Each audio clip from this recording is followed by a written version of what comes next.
Hello，大家好，我係毛毛。我哋而家喺同福中路，上一期咧就帶大家美食掃街咗同福中路啦。有興趣嘅可以睇一睇上一期嘅視頻。咁今日咧會同大家介紹一下海童子，仲會繼續美食掃街同福中路後半段嘅。咁我哋出發啦 ，Let's go！上一期我哋就掃咗同福中路嘅呢一頭，而家咧就掃佢嘅另外一邊，出發啦！同福中路咧其實係一條好長嘅街道，裡面嘅生活氣息咧非常之濃重，有好多個市場㗎。呢邊嘅美食咧就唔似得荔灣區嗰邊咁密集，但係好多咧都係街坊上面幫襯嘅老店啊。我哋又遇到咗滄州斬喎，滄州斬嘅臘味咧都 OK 嘅。如果唔想話買皇上皇嘅話咧，就可以試一試佢。佢分店好多㗎，越秀啊、海珠啊，各個區都有分店嘅。而家喺馬路對面呢間咧係紅會醫院。落咗成個星期雨，呢幾日終於冇咁多雨落啦。但係出門口都最好帶翻把遮嘅。我哋而家咧就過馬路，呢條路咧就叫做福祥路，因為明朝嘅福祥園而命名嘅。福祥園咧又叫做國家花園，係明末廣州富豪郭龍岳嘅物業。番禺縣志上面有記載㗎。祥園咧佔地數十畝啊，由東到海童寺，南到萬松苑，北到珠江，都係花園嘅範圍。咁而家睇到綠色嘅呢一座咧就係海童寺啦。其實早30年前咧，呢度係叫做海童公園嘅，因為嗰陣時經過一場好大嘅毀壞啊，所以後邊係做咗60幾年嘅公園㗎。嗰陣時仲好特色添㗎，喺大殿入邊跳蹦叉叉㗎。咁海童子嘅童字咧，有啲人會讀成堂，亦都有啲人會讀成床，更加會有讀成童嘅。我就跟翻我習慣啦，讀童嘅。依家見到嘅海童子咧，就係重建㗎。我哋而家咧就嚟到咗海童子嘅正門啦。佢咧係93年恢復咗呢個宗教活動，06年咧先將個管理權移交翻俾海童子嘅。咁佢本身咧係廣州嘅4大叢林之一，其他嗰3大咧分別係華林寺、光孝寺同鹿茸寺。好正規喎，禁止酒肉進寺啊！喺《遠通志》同埋番禺縣俗志記載啊，海童子嘅歷史可以追溯到1000年前。南漢時期嘅千秋寺，後嚟咧係廢棄咗做民居。到咗明朝末年咧，一個叫郭牟嘅僧人啊，佢咧就向國家花園嘅主人郭龍岳發願，郭龍岳咧就將花園嘅一部分送咗俾佢。經過咗修葺，正式取名為海童寺。有一種講法咧，就話係取自《華嚴經》入邊嘅海童比丘；又有一種講法咧，係話取自唐代韓愈嘅詩入邊其中一句啊。該海其童出，海童寺咧，後嚟又經過咗月池真人嘅擴建，最大規模嗰時咧係喺清康熙11年，經過巡撫劉秉權進行擴建之後咧，當時嘅規模巨大啊！大殿同埋4大天王殿都係用貝勒標準，即係琉璃瓦頂、琉璃磚牆。根據《南海百永續篇》記載，當時係唔可以善用咁高規格㗎。全部咧都係經過平靖2位藩王向朝廷請示先可以起到嘅。除此之外咧，藏經閣都極其豪華，有大批嘅佛堂啦，真寫數百，種滿咗大榕樹同煙爪蘭。門前仲設有山口。而家嘅海童寺咧，大概係鼎盛時期嘅1/3啦。因為當年嘅破壞咧非常之全面啊。嗰陣時作為海童公園啦。有馬騮山啦，有碰碰車啦，有溜冰場啦，大地入邊跳晒蹦叉叉咁樣。僅餘翻落嚟嘅咧就係各種榕樹同埋嗰棵鷹爪蘭啦。佢咧係呢棟寺入邊最古老嘅植物。雖然咧而家就只有鼎盛時期嘅1/3大細啊，但係嗰邊仲修葺緊嘅區域咧係非常之大嘅，而且最古老嘅嗰棵鷹爪蘭咧都喺嗰邊嘅，所以今日咧就睇佢唔到啦，要等佢修葺完畢帶俾大家睇啦。咪先同大家科普一下鷹爪蘭啦，佢咧係國家花園時代郭龍岳種嘅，所以咧就有一句話係未有海童子先有鷹爪蘭。呢個版本咧就係正史嚟嘅。但係鷹爪蘭咧仲有一個野史都市傳說嘅喎。相傳咧就係話郭龍岳有一日懷疑婢女蘭香啊偷走咗佢嘅玉扣，連續幾日啊對阿蘭香嚴刑拷打。蘭香咧就為表清白，拜完菩薩之後就跳井自盡。2日之後就有人發現咗蘭香嘅屍體啦。為咗維護聲譽，國家咧就將呢口井封咗，唔准下人再討論呢件事啊。之後每日晚上，國家上下都話有人夢見蘭香，有人話佢喺井度騰空而起，化咗蛟龍飛走咗，又有人話佢每晚都喺花園度淋花。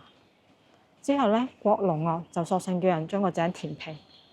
過咗冇幾耐，填平嘅井上面咧就長出咗一棵鷹爪蘭啦。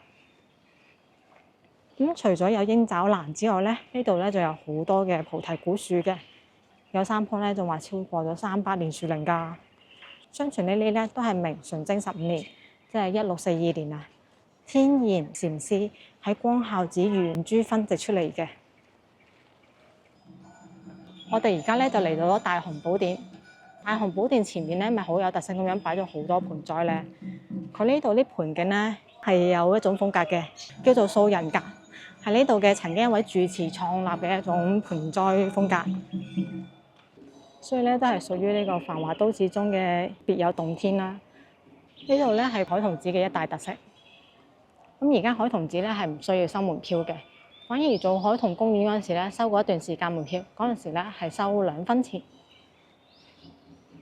除咗鷹爪蘭咧，呢邊仲有猛虎回頭石同埋幽冥大鐵鐘咧，都係喺修葺緊嗰個區域入邊嘅。佢哋都係相當之有故事嘅。咁相傳咧呢度有個古仔嘅，就係濟公咧同埋16羅漢像嘅故事啦。一般嘅寺廟咧都係供奉18羅漢或者係500羅漢㗎，但係海童寺咧當年係供奉16羅漢嘅，點解會少咗2個咧？呢度咧就有一段故仔啦。相傳濟公和尚曾經經過海童寺借宿。咁住持咧見阿濟公瘋瘋癲癲咁樣喎，第2日咧就話要趕佢走。濟公咧就話要去韶關南華寺咧，仲要住持啊幫佢挑行李添啊。住持就好嬲啦，就話你有本事咪叫大殿嗰啲羅漢幫你挑咯。咁濟公咧即刻咧就應承咗啦。施法之後咧，2個羅漢咧就喺大殿座位上邊啊跳咗落嚟，幫濟公咧擔住啲行李飛走咗咯。之後咧呢2個羅漢就再冇翻過嚟海童寺啦。亦都因為咁樣，就由18羅漢變咗到16羅漢，而韶關南華寺咧就由500羅漢變咗到502羅漢啊。不過因為社會動盪，南華寺依家咧都係得翻360個羅漢咋，仲要係收藏咗喺故宮博物院喎。我哋而家咧就離開咗海童寺啦，喺海童寺隔離咧係同福中路第一小學，係周邊比較好嘅小學嚟嘅。而家睇到嘅咧就係海童寺修葺緊嗰部分。南門嗰邊啊，喺南門嗰邊行過嚟咧，首先左手邊咁大嘅呢間學校咧就係南武中學啦。不過呢度咧係佢嘅高中部。咁高中咧係有得住宿嘅。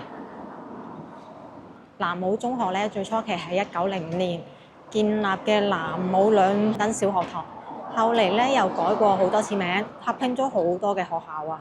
喺1984年先至恢復成咗南武中學。而家重新裝修過之後咧，話非常之豪華，有5星級嘅廁所啊！不過學校廁所就算5星級都係唔可以借用嘅。我哋而家就過去試一下備受學生熱捧嘅小食店啦。首先第一間咧就係呢個啦，炸家衣啦。一開始咧係做走鬼，咁我讀書時期嗰陣時就同學仔帶過嚟食過嘅。咁啊呢邊有南武中學啦，有33中啦，同福中路1小。好多學生咧都中意過嚟呢邊食炸嘢嘅。前邊咧仲有一間都係學生嘅飯堂，不過咧我哋就下期先拍。雖然而家鋪頭大咗好多，環境乾淨咗唔少，但係落單咧好傳統，紙筆自己寫。炸嘅嘢啊，你會試嘅係蝦餅啦，我睇仲有咩有趣嘅。咁前面呢邊就係主食同埋啲炸嘢啦。後邊咧就係啲飲品，咁啊講明啦，寫完之後你記得標注係大杯定係細杯喎。咁啊熱飲咧反而要加錢㗎，凍飲唔加㗎。呢邊係咪同有啲地方好唔同咧？咁啊要加啲咩嘢記得寫埋喎嚇。咁我哋就會試嘅絲火奶茶咧，會要一個大杯嘅，我就比較中意小冰小糖。呢啲咧可以照寫落去嘅，一般都係會跟做㗎嚇，唔使擔心話會好甜好甜。哇！而家仲有榴蓮奶昔添喎，可以選嘅種類咧非常之多啊，不愧係學生黨中意嘅地方啊嚇，選擇多經濟實惠。嗱，自己寫好咗之後咧，就俾服務員，佢就會幫你落單㗎啦。小冰小糖，依然都係微信同現金都係 OK。價值20蚊嘅頂級絲火奶茶，飲之前自己再搖一搖啊！反正就係回復翻讀書時期嘅感覺啦。確實100%嘅讀書時期嘅感覺。咁奶茶咧就都幾順滑下嘅，茶味比較濃嗰種。咁啊炸嘢上咗嚟，我哋試下炸嘢啦。呢邊咧係提供咗辣椒醬、番茄醬，比較特別嘅咧係呢個炸意醬，我哋會加炸意醬嘅。呢度咧係一份炸蝦餅俾咗2塊嘅，一份炸茄子俾咗4塊嘅。我哋由茄子開始食啦。非常之脆啊！茄子味好濃郁，外邊夠晒脆，即係外脆內嫩啊，正啊！我唔知咁多人打包咁多盒嘢走啦，畢咗業都會翻嚟食嗰種啊，真係。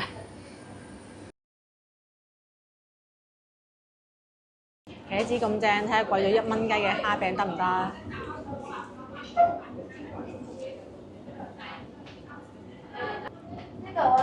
蝦餅咧就冇茄子咁脆啦，但係入邊咧就好似食咗咁樣嘅感覺喎，更加飽肚一啲啦。即係我啲晚自習之前咧，好啱你食翻份蝦餅。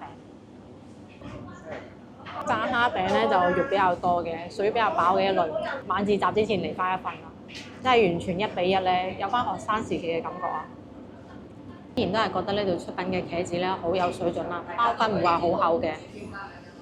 唔記得講啊，佢哋個炸意醬啊，係甜甜地之後咧，又有啲鹹鹹地嘅，反正咧就好鍋味下嘅，唔好落太多，咁樣少少地點住食咧更加好食。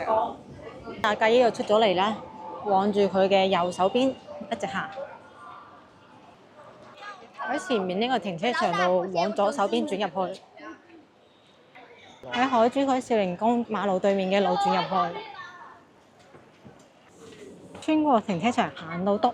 紅色招牌呢一間咧唐記就係我哋今晚晚餐要去嘅地方啦。唐記咧就大排檔嚟嘅，所以咧係俾咗紙質嘅菜單俾你睇。菜單咧有2頁嘅，選擇比較多。咁佢既然叫得金牌田螺雞，最出名嘅梗係田螺炆雞啦。今日時價咧係128蚊。仲有比較出名嘅就係呢個豉椒炒鱔片，今日係88蚊嘅。咁啊，話有咩特色菜式嘅話咧，呢個咧醬爆牛心丁，因為比較少地方會做牛心丁啊。58蚊一例，我哋咧落翻例啦。仲有好多小炒菜嘅，除咗小炒菜式之外咧，仲有鐵板啦，有炸嘅，有蒸嘅，有白灼、海鮮貝類。咁呢啲都係按時價，最好就問完價之後先落單啦。咁仲有啲時令火鍋嘅煲仔，菜式非常之多。如果按大排檔嚟講，真係有唔少嘢揀啦。嗱，菜類都一大堆啦。咁主食方面咧，有粉麵啦、炒飯啦，仲有啲湯可以揀嘅。我哋係要咗個田螺炆雞同埋個醬爆牛心丁嘅。呢邊落單咧係俾張紙你，自己寫又得，叫店員寫又得。寫完之後俾佢哋就按順序嚟炒噶啦。呢個咧就價值128蚊嘅田螺炆雞。咁啊，撥開咗佢上面嘅芫茜啦，炒一炒佢先。話晒煲嚟嘅，炒一炒弄底。哇！雞嘅俾嘅份量幾多下喎，128都唔偷工減料嘅，值呢個價嘅可以啊。咁係俾瓦煲上嚟嘅，好鑊氣嘅。田螺俾得唔算少，雞咧都唔會話好肥嗰啲，比較紮實嘅肉感啊。趁熱嚟翻嚿啦。雞肉咧吸收咗田螺嘅鮮味之後啊，非常之鮮甜啦。咁啊係有雞味嘅，地紮實啊，唔會軟嘅又唔會腍嘅，好好食啊。皮下脂肪又唔多喎。咁我哋試埋第二個主角啦，田螺。咁田螺咧其實係比較細隻少少嘅，呢啲螺旋形嘅紋路比較多啊。最緊要咧個殼呢度咧係圓形嘅。我哋開餐啦。開咗個蓋之後咧，就啜咗佢汁。好正啊個汁！之後咧就撩佢出嚟。非常之鮮甜啊！真係好有當年坐大排檔嘅感覺啊！出品一流，個味道真係好鮮。呢種咧就係田螺嚟嘅，而福壽螺咧就會比較大，尾嗰度咧係比較扁嘅，身嗰度咧就比較圓一啲。螺旋咧亦都比較少，最緊要啊個殼啊係橢圓形㗎，所以好多奸商咧就會將福壽螺當田螺賣，但係福壽螺咧就有好多寄生蟲㗎，最好咧就唔好食啦。咁佢冇沙嘅，食落去非常之安心又方便啦，真係好鮮甜啊！好難得嘅地方食田螺食得咁正嘅。醬爆牛心丁58蚊嘅，咁牛心丁咧就白色呢一片片嘅，我試下個味道點？餐啦，軟滑爽脆，又幾好味喎。咁佢搭配咗呢啲青椒啦、洋葱啦同埋啲豆豉嘅，所以個味道非常之惹味啊！搭配咗牛心丁呢種口感咧，好好食㗎，完全唔會有內臟嗰種異味。最緊要好少地方會做牛心丁啊，喺度有得試，梗係試翻下啦。咁就食飽飽啦。最正啫！呢個田螺炆雞啊，一定要試，因為有得食田螺嘅地方咧就唔多啦。埋單啦，咁咪一共咧係192蚊嘅。掃微信，收唔收現金啊？平時可以嗱，現金都係冇問題嘅，都話喺廣州度使現金咧係好方便嘅。多謝晒。好，消費完畢。咁佢呢度係有洗手間嘅，不過一般大排檔就冇座廁嘅。依家咧係下晝嘅6點鐘。外邊都坐咗唔少台啦，幾爆紅㗎。埋單啊！咁而家唐記咁紅咧，其實呢條巷入邊咧，仲有2間大排檔都唔錯嘅，就係佢隔離嘅呢間啦，金輝食館。呢間出品咧就差過唐記少少啦，不過價錢咧就平唔少，所以性價比嚟講咧就算好高下嘅。都係出名食田螺雞煲，而另外一間咧就行入少少嘅。咁睇下金輝同埋啊唐記嘅左手邊啦，就呢間啦。心鹽食館嗱，擺晒喺台出嚟㗎啦。我覺得佢嘅出品咧就同阿唐記差唔多嘅。推薦呢度嘅椒鹽九肚魚同埋田螺雞煲。嗱，認住咧，佢隔離咧係呢個龍福幼稚園嚟嘅，一條路仔3間大排檔俾你揀，邊間人多咪去隔離嗰間咯。咁我哋依家咧就喺唐記門口講一講今日嘅路線啦。喺史怡公嘅 D 出出咗嚟之後咧，我哋就沿住呢個同福東路走啊走啊走。行到同福中路，再行下行一行，行過咗海童寺之後咧，再行到過嚟呢度，轉咗入嚟呢度咧就唐記嘅位置啦。咁啊，total 咧係行咗1.4公里嘅，咁啊大概其實半個鐘就行到過嚟㗎啦。咁呢度成條街仔咧就係嗰3間大排檔嘅位置啦。記得喎，係喺停車場呢度轉入嚟嘅。咁今期嘅視頻咧就到此為止啦。下期我哋仲會帶大家美食掃街旁邊嘅龍肚尾㗎，仲會介紹下龍肚尾嘅歷史。記得中意我嘅視頻㗎，關注我頻道喎，點個 like 翻去俾朋友仔。我哋下期見，拜拜。